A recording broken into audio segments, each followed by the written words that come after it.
Hyderabad green park హోటల్లో 180వ ప్రపంచ photography దినోత్సవం పురస్కరించుకొని ఐ&పిఆర్ తెలంగాణ ప్రభుత్వం సమాచార పౌర సంబంధాల శాఖ హైదరాబాద్ నిర్వహించిన ప్రపంచ ఫోటోగ్రఫీ దినం 2024 ఫోటోగ్రఫీ రాష్ట్ర స్థాయి కాంపిటీషన్లు నిర్వహించారు.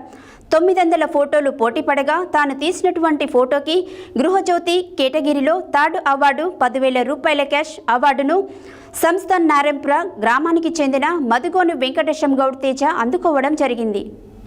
హైదరాబాద్ గ్రీన్ పార్క్ హోటల్లో 185వ ప్రపంచ ఫోటోగ్రఫీ దినోత్సవం పురస్కరించుకొని ఐ&పిఆర్ తెలంగాణ ప్రభుత్వం సమాచార పౌర సంబంధాల శాఖ హైదరాబాద్ నిర్వహించిన ప్రపంచ ఫోటోగ్రఫీ దినం 2024 ఫోటోగ్రఫీ రాష్ట్ర స్థాయి కాంపిటీషన్లో నిర్వహించారు. 900 ఫోటోలు పోటీపడగా తాను తీసినటువంటి ఫోటోకి గృహజ్యోతి కేటగిరీలో థర్డ్ అవార్డు 10,000 రూపాయల క్యాష్ అవార్డు తెలంగాణ రాష్ట్ర మంత్రి రెవెన్యూ సమాచార శాఖ మంత్రి Ponguleti Srinivasa Reddy, press academy chairman K Srinivasa Reddy, సమాచార శాఖ కమిషనర్ హనుమంతరావు చేతుల మీదుగా యాదాద్రి భువనగిరి డిస్ట్రిక్ట్ సంస్థ నారాయణపుర గ్రామానికి చెందిన మధుగోని వెంకటేశం గౌడ్ తేజ అందుకోవడం జరిగినది.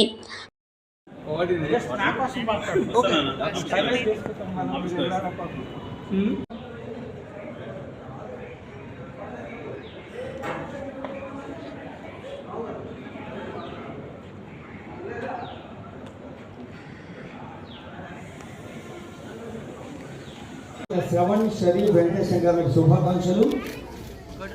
తర్వాత చేయూత వరంగల్ హరీష్ గారు.